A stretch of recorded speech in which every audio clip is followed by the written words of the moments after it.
Good morning dear student. आज हम लोग expected question for NEET exam 2025 student, जो आपके एग्ज़ाम का टाइम बहुत करीब है, बट जो मेरा मॉडल पेपर 1, 2, 3 बहुत जल्दी आएगा।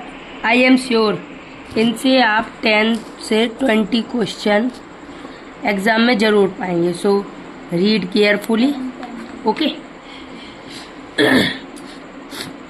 देखिए, अब हम लोग आज नीट के सबसे इम्पोर्टेंट टॉपिक इकोलॉजी से कुछ क्वेश्चन करने वाले हैं।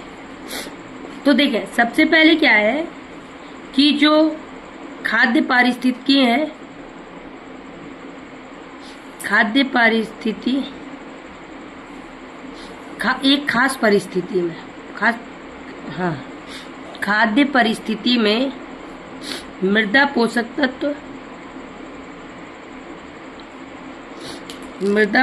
तत्व सूक्ष्म जीवों के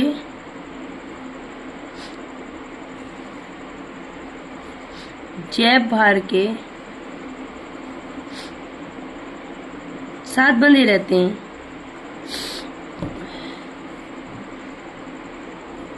तथा दूसरे जीवों के लिए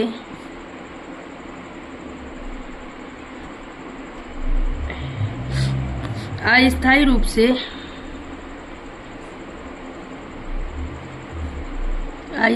से अप्राय होते हैं। इस प्रकार पोषक तत्वों का समावेश सूक्ष्म जीवों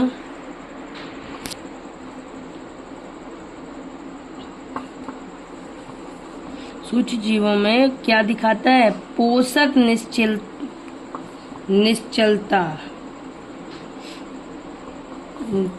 निश्चलता कहलाती है। देखिए, ये पूरा एक एनसीईआरटी का पैराग्राफ है कि जब कोई एक खास परिस्थिति होगी तो उसकी मिट्टी में जो पोषक तत्व होंगे वो सूक्ष्म जीवों के जैव भार के साथ रहेंगे। वो दूसरे जो जीव होंगे उसके लिए अप्राय होंगे। तो इस प्रकार का समावेश क्या कहलाता? पोषक निश्चलता कहलाता है। क्या कहलाता है? पोषक निश्चलता कहलाता है। सेकंड, स्थानांतरित कृषि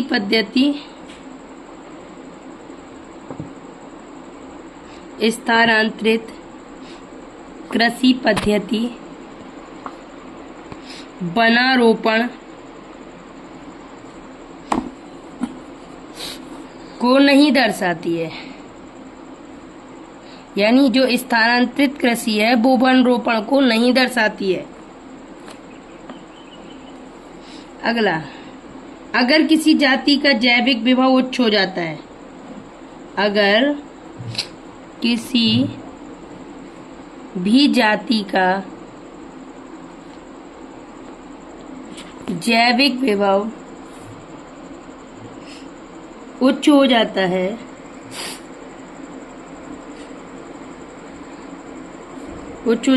तो क्षेत्र में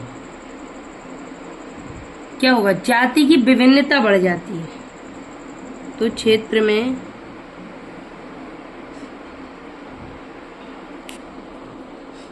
जाति की विभिन्नता बढ़ जाती है। सॉरी, नेक्स्ट देखिए, अब जैविक विभिन्नता है तो अलग अलग क्षेत्रों में अलग अलग दर्शाते हैं। तो हम कुछ क्षेत्रों की जैविक विभिन्नता की बात कर ले रहे हैं जो मोस्ट है। ओके, सबसे पहले हम बात करेंगे अल्फा जैविक विभिन्नता की। किसकी? अल्फा जैविक विभिन्नता। अल्फा जैविक विभिन्नता एक समुदाय के अंदर होती है। एक समुदाय के अंदर जो विभिन्नता होती है वो कौन सी? एक समुदाय के अंदर एक समुदाय के अंदर जो जैविक विभिन्नता होती है उसे अल्फा जैविक विभिन्नता कहते हैं। सेकेंड हम बात करेंगे गामा जैविक विभिन्नता की। मेरा जैविक विभिन्नता की, तो वो दूर स्थित भौगोलिक क्षेत्र में।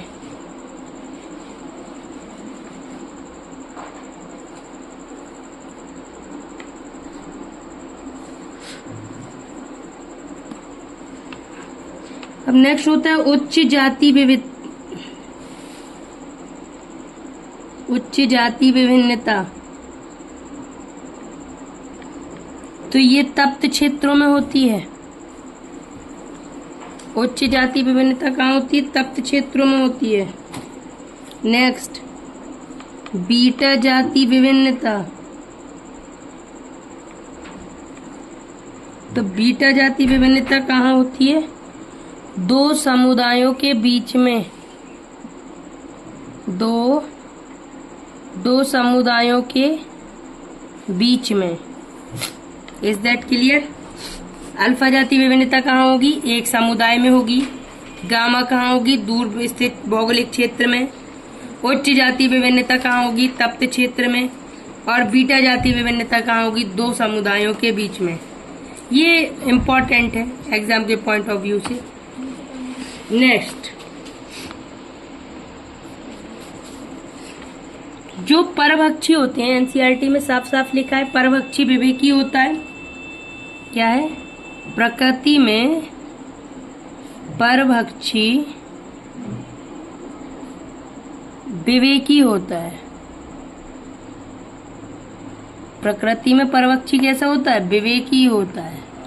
ये एनसीईआरटी की खुद की एक पर्सनल लाइन है, आप चाहें तो आपने भी बहुत बार रिवाइज किया है, बट ये मोस्ट है।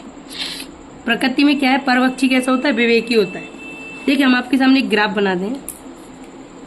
इस नीट में डायग्राम वाला और डायग्राम और ये ग्राफ बहुत इजीली पूछा जाता है। सो प्लीज इसे केयरफुली देखें। ये हमने ग्राफ बनाया टाइम और स्पीसीज के बीच में, इसके बीच में टाइम के साथ बनाया इसको। तो यहाँ पे कोई ए स्पीसीज है, यहाँ पे ए स्पीसीज है, और सेकेंड स्पीसीज ये है, ये बी स्पीसीज। तो अब ये पूछ रहे हैं इस ग्राफ के थ्रू कि ये ग्राफ किसको बता रहा है? सहभोजिता को, परभक्षी को, कि किसके बारे में बता रहा?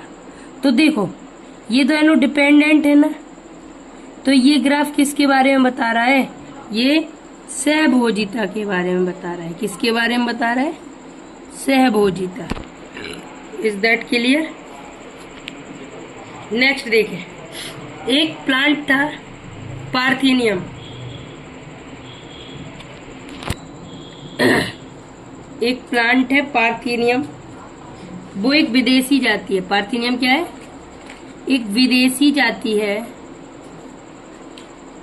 पार्थेनियम एक विदेशी जाति है और इनहिबिटर भी है, इनहिबिटर भी है और एलोपैथी को भी दर्शाती है, एलोपैथी को भी दर्शाती है। क्लियर? पार्थेनियम क्या है? पार्थेनियम प्लांट एक विदेशी जाति है, इनहिबिटर भी है और एलोपैथी को भी दर्शाती है। ओके, अब देखें, अब जैसे परभक्षी हैं, जो परभक्षी हैं, परभक्षियों से बचने के लिए भक्ष मकरंद का उपयोग नहीं करते।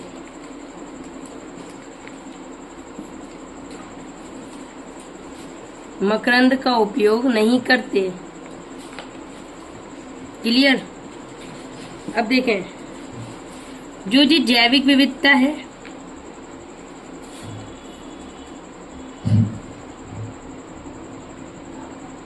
जो जैविक विविधता है, जैविक विविधता में आनुवांशिक विविधता, आनुवांशिक विविधता, जाति विविधता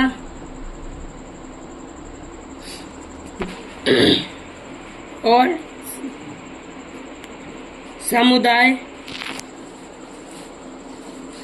समुदाय परितंत्र विविधता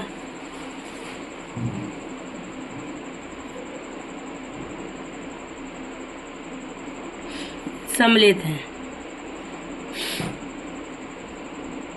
ओके, अब देखिए, भारत में जैव विविधता की संरक्षण सुरक्षा के लिए भारत में जैव विविधता के संरक्षण की सुरक्षा के लिए पवित्र झीलें व वन नीति अपनाई जाती है। क्या अपनाई जाती है? वन नीति अपनाई जाती है। देखिए, जो भारत में जैव विविधता की संरक्षण की सुरक्षा के लिए क्या है, पवित्र झीलें और वन नीति अपनाई जा रही ताकि जैव विविधता बची रहे। Sorry student, I am also suffering from fever. Next, एक प्लांट है कैलोट्रोपिस। कैलोट्रोपिस ये एक अत्यधिक विषैला पौधा है, अत्यधिक विषैला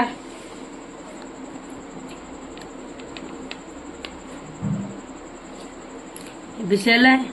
इसमें हृदय ग्लाइकोसाइड्स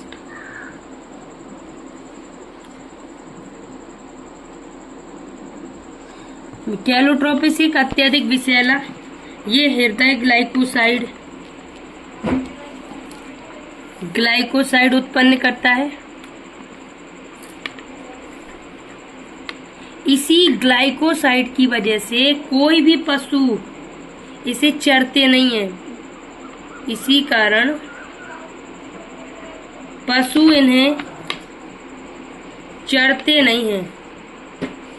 कैलोट्रोपिस एक अत्यधिक विषैला है और ये हृदय ग्लाइकोसाइड उत्पन्न करता है, इसीलिए कोई भी पशु इसे चरते नहीं। आपने कभी नहीं देखा होगा कि कोई भी एनिमल कैलोट्रोपिस खा रहा है। देखिए, जो परजीवी होते हैं वो परपोषी को हानि पहुंचाते हैं। परजीवी परपोषी को हानि पहुंचाते हैं।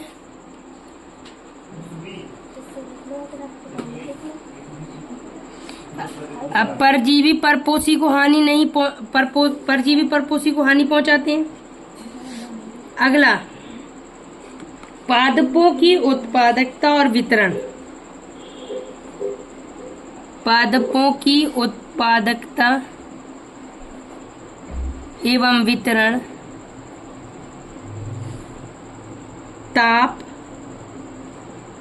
प्रकाश के अलावा भी पानी पर बहुत निर्भर है। पानी पर बहुत निर्भर है। देखें स्टूडेंट्स, आई वांट टू से ओनली दैट आपका एग्जाम बहुत पास है, तो आप many times only NCERT revise करें, PYQ सॉल्व करें, नया कुछ नहीं पढ़ें। जो पढ़ा उसे बार बार रिवाइज करें, क्वेश्चन रिवाइज करें और थ्योरी पर ध्यान नहीं दें। Okay, thank you. आपको पसंद आए लाइक करें, शेयर करें एंड सब्सक्राइब करें।